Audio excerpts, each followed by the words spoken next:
3 ವಾರದ ಹಿಂದೆ ಅಂದರೆ ಲಾಸ್ಟ್ ಪ್ರೋಗ್ರಾಮ್ ಅಟೆಂಡ್ ಮಾಡಿದ್ದೆ ಅವ್ರದ್ದು ನಾನು, ಅಥವಾ ನನ್ನ ಪ್ರೋಗ್ರಾಮೇ ಅವ್ರ ಸರ್ ಅಟೆಂಡ್ ಮಾಡಿದ್ದು. ಇವತ್ತಿಗೆ 3 ವಾರ ಅಥವಾ 4 ವಾರದ ಹಿಂದೆ ನಾನು ಪ್ರಿಯಾಂಕಾ ಉಪೇಂದ್ರ ಮೇಡಮ್ ಹಿರಿಯ ಕಲಾವಿದರಿಗೋಸ್ಕರ ಒಂದು ವಿಶೇಷವಾದ ಕಾರ್ಯಕ್ರಮ ಮಾಡಿದ್ರು.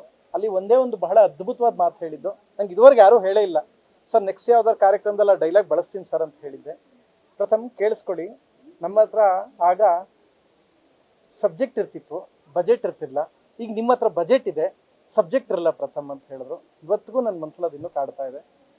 ಎಲ್ಲ ಚಾನಲ್ 500-600 ಸಿನಿಮಾ ಅಂತ ತೋರಿಸ್ತಾ ಇದ್ರೆ, ಇಲ್ಲ 900 ಸಿನಿಮಾ ಅವ್ರು ಆ್ಯಕ್ಟ್ ಮಾಡೋದು, 832 ಸಿನಿಮಾ ರಿಲೀಸ್ ಆಗಿದೆ. ಇದಿಷ್ಟು ಅವ್ರು ಮೊನ್ನೆ ಲಾಸ್ಟ್ ಪ್ರೋಗ್ರಾಮಲ್ಲಿ ನಾನು ಪ್ರಿಯಾಂಕಾ ಉಪೇಂದ್ರ ಮ್ಯಾಮ್ ಒಂದು ಕಾರ್ಯಕ್ರಮದಲ್ಲಿ ಹಿರಿಯ ಕಲಾವಿದ ಸ್ಮರಣಾರ್ಥ ಮಾಡಿದಂಥ ವಿಶೇಷವಾದ ಕಾರ್ಯಕ್ರಮದಲ್ಲಿ ಅವರೇ ಹೇಳಿದ್ದು.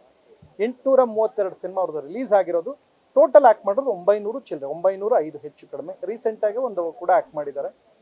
ಸೊ ನಾನೊಂದು ಮನವಿ ಕೇಳ್ಕೊಳ್ತೀನಿ, ಯಾಕೆಂದರೆ ಹಿರಿಯ ಕಲಾವಿದರ ಪರವಾಗಿ ಎಲ್ಲರ ನಾನೊಂದು ಬಹಳ ಸಣ್ಣ ಒಂದು ನಾನು ಅವ್ರಿಗೆ ಹೇಳೋಷ್ಟು, ಬಟ್ ತುಂಬ ಒಡನಾಟ ಈ ಆ ಒಂದು ಪ್ರೋಗ್ರಾಮಲ್ಲಿ ನನಗೆ ಬಹಳ ಅವ್ರು ಹೇಳಿದ ಅದೊಂದು ಮಾತು.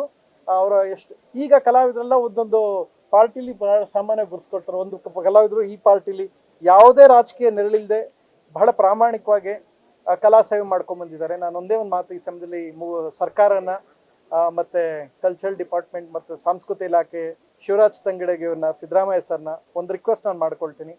ಈ ಸಲ ಮರಣೋತ್ತರ ರಾಜ್ಯೋತ್ಸವ ಪ್ರಶಸ್ತಿ ಕೊಡೋದು ಗೊತ್ತಿಲ್ಲ ನನಗೆ, ಕ್ಷಮಿಸಿ ನನಗೆ ಗೊತ್ತಿಲ್ಲ. ಸೊ ಒಂದು ರಾಜ್ಯ ಸರ್ಕಾರ ಅವ್ರಿಗೆ ಗೌರವಿಸಬೇಕು ಅಂತ ನಾನು ಈ ಮೂಲಕ ನಾನು ಕೇಳ್ಕೊಳ್ತೀನಿ. ಎಲ್ಲ ಕಲಾವಿದರಲ್ಲೂ ಇಂಥ ಹಿರಿಯ ಚೇತನ ನಮ್ಮ ಕನ್ನಡಕ್ಕೆ ಚಿತ್ರಕ್ಕೆ ಸಿಕ್ಕಿರುವಂಥ ಅದ್ಭುತ ಹಾಸ್ಯ ನಟ, ತಿಳಿ ಹಾಸ್ಯ, ಎಲ್ಲೂ ಡಬಲ್ ಮೀನಿಂಗ್ ಇಲ್ದೇ ಪ್ರಾಮಾಣಿಕವಾಗಿ ನಗಿಸಿ ನಮ್ಮನ್ನು ರಂಜಿಸ್ಕೊಂಡ್ಬಂದರು.